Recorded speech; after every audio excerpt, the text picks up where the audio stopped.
Hi guys, it's Robin. I decided to start making some cards for my stash. I used to be a huge card maker. And then I just slowly scrapbooking overtook everything and so there's times in life when I'm really busy and such and I need a card and I just don't have any made up. So I just decided to use this time to get some cards made up. So I'm using some products from my Scraptastic kit. And I'm making two today to show you. I've made some more, and as you know, I'm updating my stamp stash and everything. And the first one I'm making, I'm sorry, that white cardstock is really glary on here. I'm not sure why, but I ran this piece through with my embossing folder through the Big Shot and embossed a bunch of tiny little dots, and I really like how that's looking. And now this gorgeous paper, I'm just taking some of the colorful dots in my Martha Stewart butterfly punch. It punches 3 butterflies, and I'm just getting miscellaneous colors.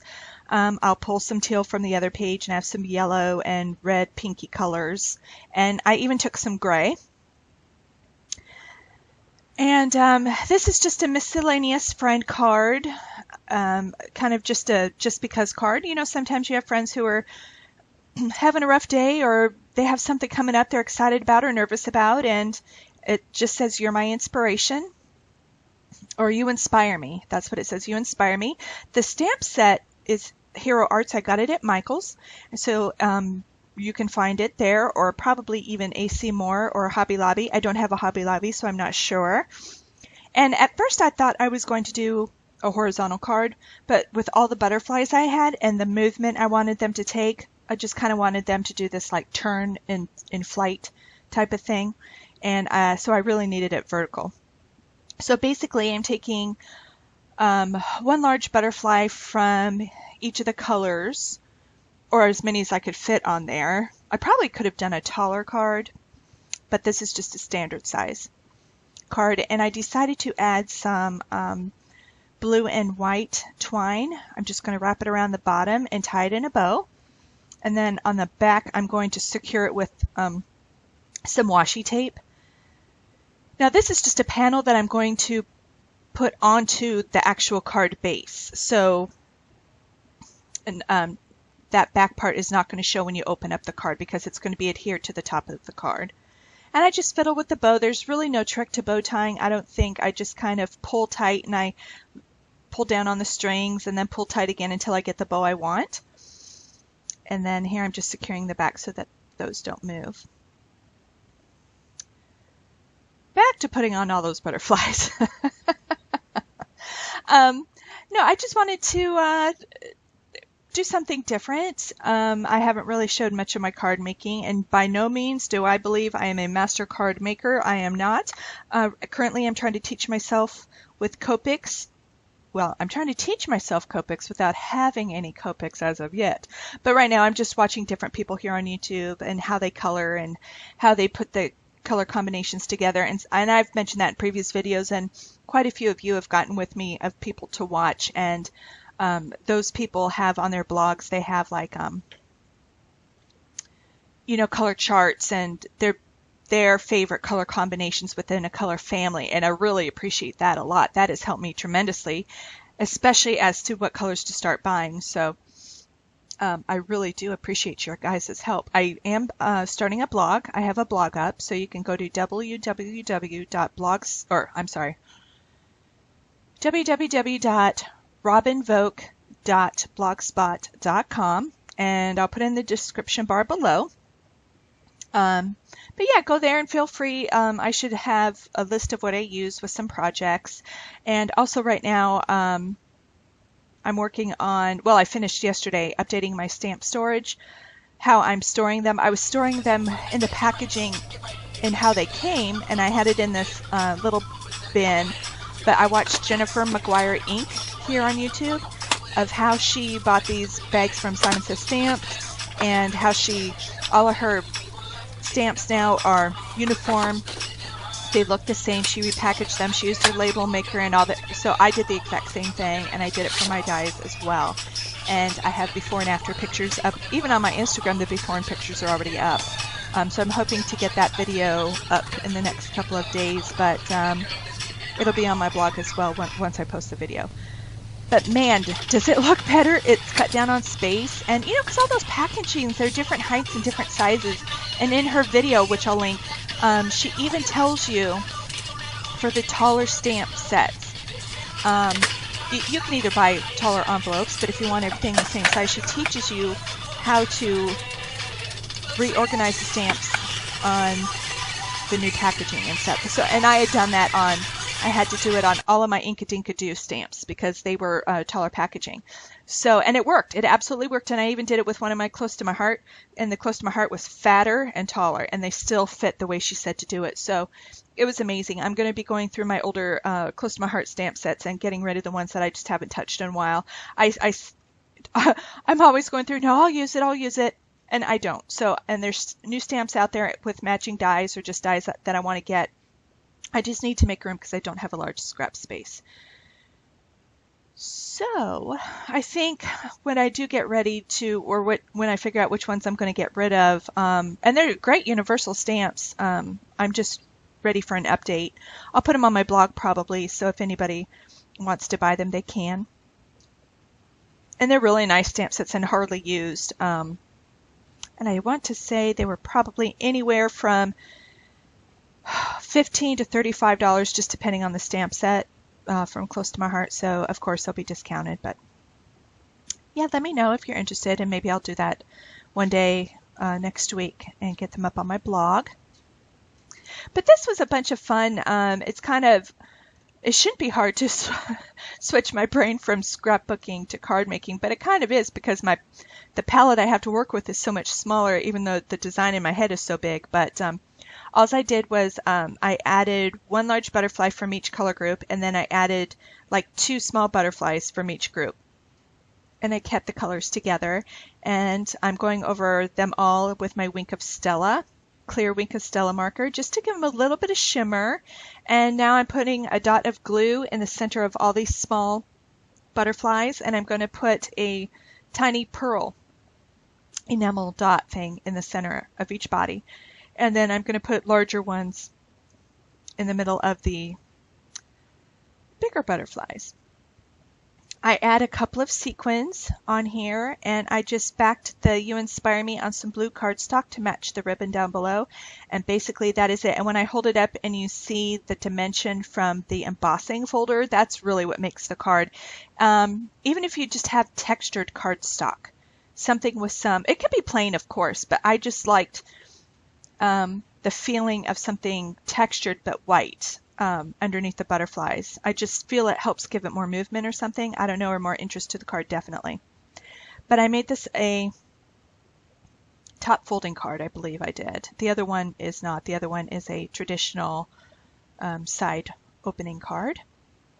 But this was a lot of fun to make, and so this is just going to go in my little miscellaneous pile. I'm going to make a couple thinking of you, and a couple maybe miss you, and a couple with sympathy. You hope you never have to use those, but hey, life happens. And what I should do is to get smart and start cracking on my Christmas cards. I haven't made Christmas cards in a couple of years, so yeah, if I was smart, I'd get all those knocked out right now.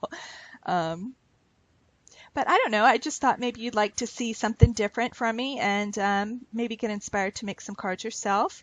It's always good to have some new, oh, birthday cards, yes, I need to make some birthday cards and anniversary cards, things like that.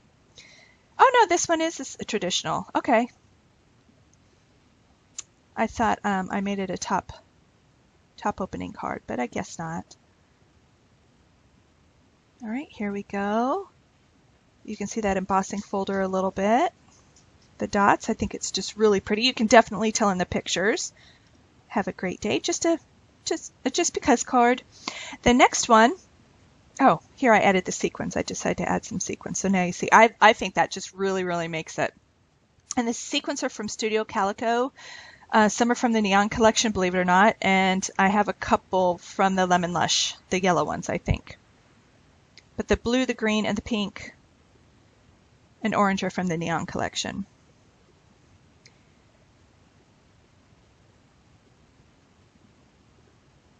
Okay, So the next one is from my May Scraptastic kit, the Story I Heard kit, and I really, really love this paper.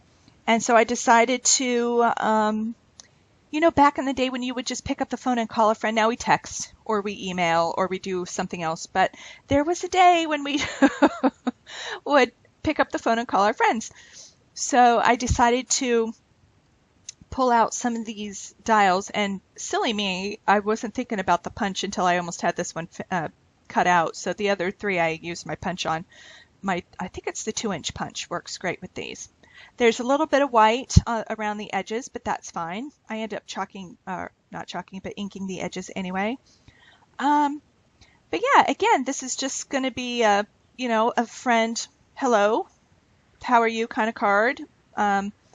My mom still loves to send mail to her friends, different cards or a handwritten note or letter. And then I'm using this telephone wire paper. I love this paper so much. I really, really do. And I love it because every once in a while the kink in the telephone wire has a heart. And I just think that's very sweet. And then this black and white paper is from actually the April Scraptastic kit, but I thought it went well with the card. And I'm just going to use it to back that pink up a little bit.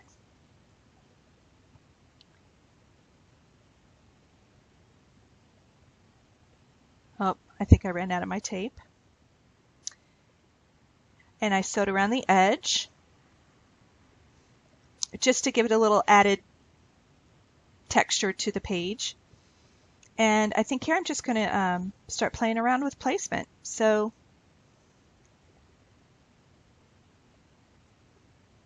you know, we send racks to each other and gifts to each other, and it's just so nice to get a card with it. You know, just knowing someone sat down for a minute or two, whether it was with you intentionally in mind or just when they had in their stash that they already made, it doesn't matter. They still took the time to sit down and make that card for you. So I know I enjoy getting them, and I save every single one of them. They're in my scrapbooking room. And so every time I walk in, that's kind of the first thing I see, because they're on a shelf right across the room as you walk in. And so when I sit down, they're just to the right of me, and I can glance up there, and they just make me smile. I love them.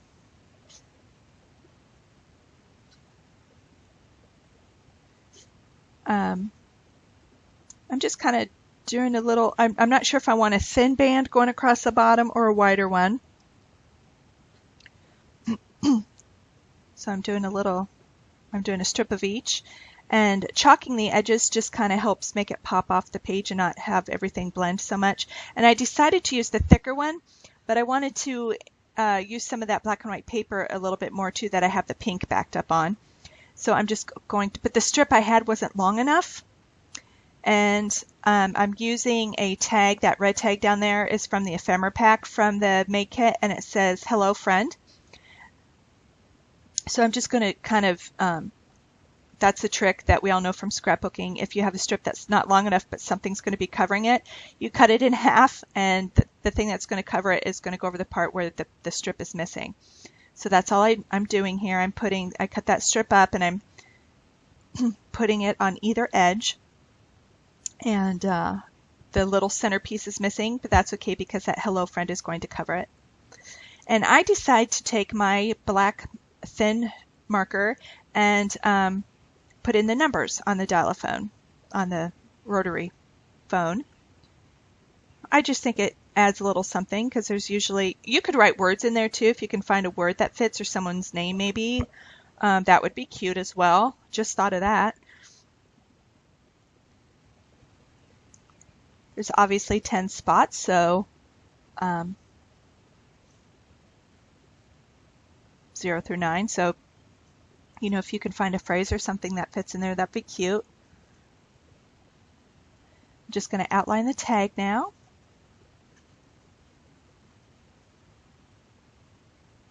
How do you guys store your cards, the ones you already have made up? My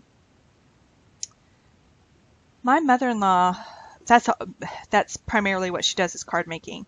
And she, her and my father-in-law have a farm, and they belong to a tractor club, and she's on the Sunshine Committee.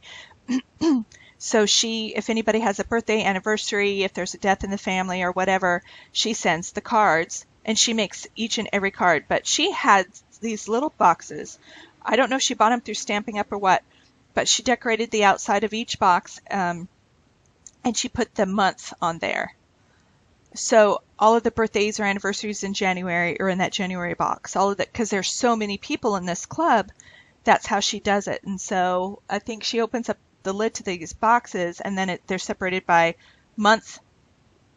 So January, she knows, or not month.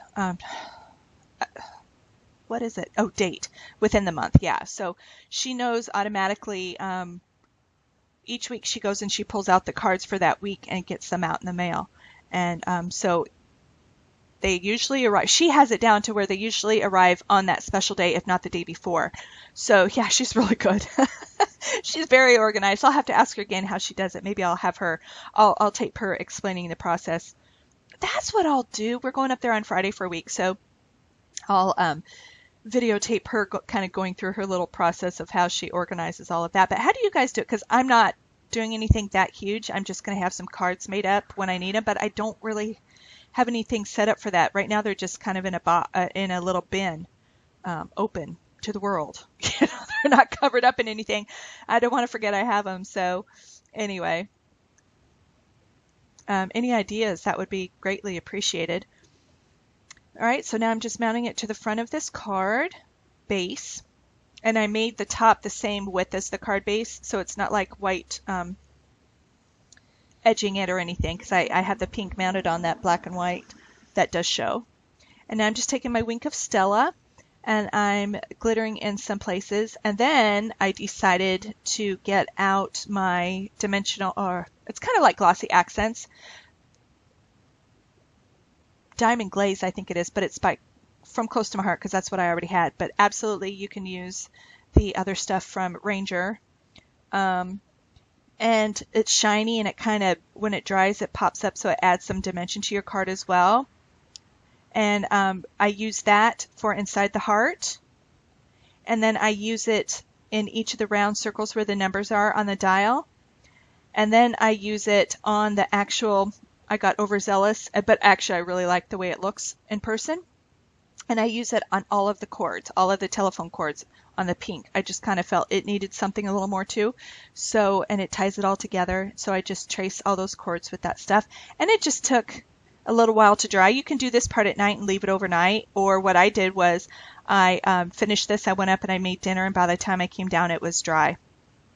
So it doesn't take too long, but it adds, if you get all of your bases done how you want, and then you just go through and do all these glossy accents on it, and then leave it overnight, boom, then you have all these cards ready the next day.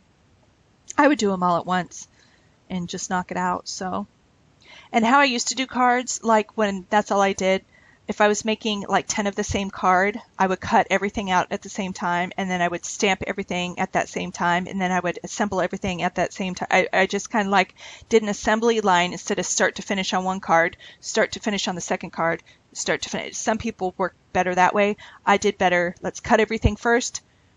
Let's layer everything. Let's stamp everything. However, I just did it kind of assembly line, so at the very end all the cards were already done at the same time.